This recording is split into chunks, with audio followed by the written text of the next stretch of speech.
Okay? And so what is it going to present as? On the floor, it's most typically going to present as some degree of bladder dysfunction combined with some saddle anesthesia, severe or progressive neurologic deficit. In other words, it's getting worse. Okay? Again, that's that progressive deficit. Sometimes we have patients come out from surgery and they do feel a little worse than coming in. Why is that? Because we pull on nerve roots, we do things that kind of tick off the nerve roots. Okay? They're not very happy with us. So having feel a little bit worse coming out of surgery is not necessarily abnormal, but getting worse and worse and worse. Again, that's why it's important to get periodic examinations. Getting worse along a point of time, it shouldn't be doing that. Okay?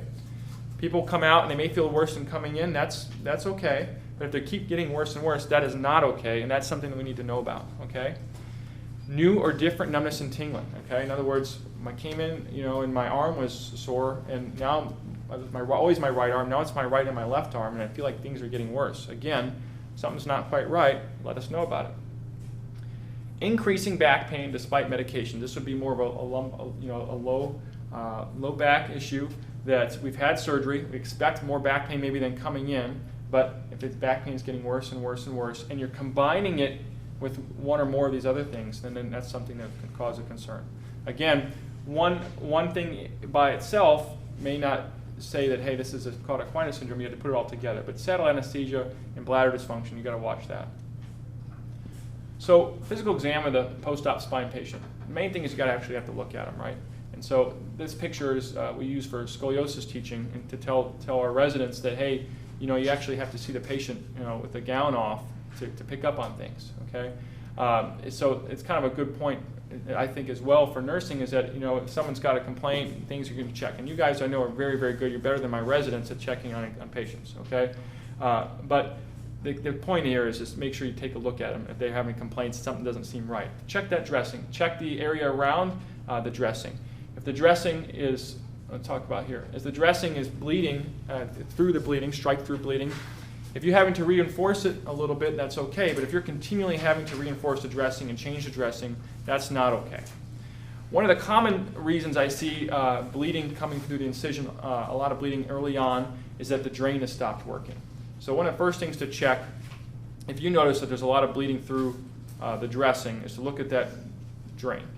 And one of the common things, if you see that the suction is no longer compressed down, that's usually a sign that that drain is pulled off or pulled out, and that there's one of the holes from the drain is now outside of the skin. And so if that happens, the suction power goes away. And if someone has the regular oozing that no longer is being able to be removed by a drain, well, guess what? It's going to come out through somewhere, okay? And so it's going to come out through the incision or that drain site. That's a lot of times where you see it from. So that's one of the first things to check if you're seeing the soaked dressing. Do kind of a little detective work and see if that drain is pulled out. If it's pulled out, don't push it back in, please, okay? Because you're pushing now outside environment bacteria back in the wound. We don't want to do that. If it's pulled out, it's pulled out. We'll deal with that, okay? If you're finding yourself having you troubleshot the drain, it's not the drain, and you're having to replace the dressings, give us a call, okay? Because that's not normal to have to do that, okay? Look at the area around the incision site and the dressing. Some swelling and some redness is okay, but a lot of redness or expansile redness or swelling is not okay. Okay. Look over the rest of the chest, especially if they're complaining of a lot of itching. Make sure we're not having a drug reaction. Okay. Again, check for rashes. Motor exam. Okay. So as I mentioned to you, one of the reasons why we operate on people is because compression on the nerves of the spinal cord has caused weakness. Okay. Well, there's no way of knowing these kind of worrisome things, compression from a hematoma or something along those lines, unless we're periodically examining the patient. Okay, and so we don't know if someone's getting worse unless we check on them. Okay, and obviously I'll be checking on them every morning when I'm rounding, but that's only one point in time, and hopefully most patients are going home by day 1 or day 2. But for people who are not there or are here longer, we need to get periodic examinations. And so it's really important to periodically examine these patients. You'll see in our order sets how often that is. Okay, it'll be pretty frequently when they first come to the floor, and then as time goes on, we get a little less often. And so again, the testing the specific muscle groups, we test muscle groups again that a specific nerve root innervates, so that we can kind of figure out how each nerve root is functioning. Okay, a lot of muscle groups have overlap. As I mentioned before, the biceps is a little C5 and C6, but basically, the point is to look to see, check each nerve roots from C5 all the way down through T1 to make sure everything's working okay. Motor strength is reported on a 5-point scale. So 0 out of 5, 3 out of 5. 5 out of 5 is the best. I'll show you on the next slide. And the most important, to me, aspect of examination is comparison to the other side. Okay? If they're 4 out of 5 over here, and they're 4 out of 5 over here, and then 2 hours later they're 4 out of 5 and 4 out of 5, well, that's less concerning to me than someone's 4 out of 5 and 4 out of 5, and then 2 hours later is 4 out of 5 and 2 out of 5. Okay? So just because they're starting out not at 5 out of 5, that may be normal for them. Okay? But watching over time is number one most important, and number two, comparison one side to the other. So here's that 5-point scale. 0, as you might guess, is nothing. Okay? 1 is we look at flicker of muscles. So you ask them to do a specific motor group, and we'll show some slides on that in a minute. So let's say I ask them to put their thumb up, and you see the muscles twitching that he's trying to do it or she's trying to do it, but nothing's happening. Okay? 2 out of 5 is you can move in plane with gravity removed. And the most common would be you ask them to bend their arm at the elbow, and they can't do it. But you ask them to put their arm on the table, you take away gravity, and they can do it. Okay? That would be 2 out of 5 strength. If they can now move their arm against gravity, that's 3 out of 5. All right? So the next thing you do is, okay, well, you can do that. I want you to resist my hand. Okay? So you're pushing down as they're trying to push up. Okay? If they can give you some resistance, but you can overpower them, we consider that 4 out of 5. If they give you pretty good resistance, now you have to quantify that, right? If you're pushing down, if I push down hard enough, I can probably break someone's strength. Okay, but if they're giving you pretty good resistance to strength, then we consider that 5 out of 5. Okay, so it's, again, to help quantify that, what's 5 out of 5 for them, it's good to be able to check the other side. Okay, if you feel like they're giving you a pretty good resistance, you're like, well, maybe they're a little bit weak. Check the other side, and you go, oh, okay, that's normal for them. Okay. Reflexes. Okay. Some of you may check these things a lot. Some of you may have not checked it since nursing school. The reflexes are really important in the spine surgery because it's a hallmark or a potentially a indicator that something is not right with the nerves. Now, I will tell you that a lot of patients, before they come to the operating room, have lost some of the reflexes, or in the case of spinal cord injury, have increased reflexes already at baseline. And those don't get better generally. So in other words, once someone loses a reflex from nerve compression, or they have brisk reflexes because of spinal cord compression, they tend to have that forever. Okay? So again, it's important then to look at my note to see what it says. I thought the reflexes were coming in the motor exam preoperatively, so that when you're checking these things, the motor exam and the reflex exam, you say, oh, Dr. Zook said that this person was 3 out of 5 and the reflexes were 2+, and now I'm not getting anything. Okay? That's a concern, right? So the reflexes are out of 4. 0 out of 4 is no reflex. 1 out of 4 is what we consider a decreased reflex. You say, well, how do I know it's decreased? Again, checking the other side. Okay? If they're decreased and they're symmetrically decreased, we consider that normal. I would say people over the age of 60, if you see someone with a 2 out of 4, which is what we consider normally a normal knee jerk or an elbow jerk, most people that are over the age of 60 have decreased reflexes. And as a matter of fact, a lot of patients I consider a 2 out of 4, you get elderly, like in the 70s, 80s, 90s, this is considered pathologic. 3 out of 4 is what we consider a brisk response. You've probably checked someone before, and they really kick out. You got to kind of watch where you sit when you hit their knee. Okay, that's a brisk reflex. Again, that can be normal depending if it's the same side to side. 4 out of 4 is a sustained kick or a sustained beat of the foot. So you check so one of the things we check for reflexes, we do a rapid extension or dorsiflexion of the ankle. This is your S1 reflex. And when you do that, the reflexive response is to push down. If you do that to someone and they go bum, bum, bum, almost like they're tapping to the beat of a song, that's what we call clonus. Okay? And we can actually quantify that as to whether it's 2 beats of clonus, 3 beats of clonus, or sustained clonus. And that's generally not normal. Sustained clonus is never normal. A few beats of clonus can be normal for a patient if they're side-to-side symmetric. But this is how we quantify our reflexes. Okay? So physical exam, motor exam, okay? So here's how we check some of the various different levels. And you guys have handouts here, and I don't expect you to memorize this right off the bat, okay? But The deltoid, so abduction, abduction of the arm, is a good one for C5. We check biceps a lot, but again, as I mentioned, you see biceps are here for C5 and C6, but we still check that. It's a good exam to check. The biceps reflex, you take your finger and you stick it on here on the biceps tendon, and you take your reflex hammer or your stethoscope, the hard part of your stethoscope, and tap, and that's your biceps reflex. Again, you can't have the patient holding their arm up in the air, right? If you do that, you're not going to have a reflex arc. You've got to have them resting their arm or resting their leg, okay? Otherwise, the reflexes won't work. Sensation for C5, shoulder and upper part of the arm, okay? C6, it's just like moving down. It's easy to remember. So C5 is here, C6 is here for sensation, and then as you might guess, the C6 motor groups are down towards here. I mentioned the thumb. So they don't show the picture here, but I like the thumb a lot. Okay, it's extensor pollicis longus. It puts the thumb up like this, and I like to check that. And just have them say, tell them to hitchhike, okay? And tell them like hitchhike like your life depended on it. And just have them put their thumb up there, and you push down, try to push it down. Have them put their wrists up.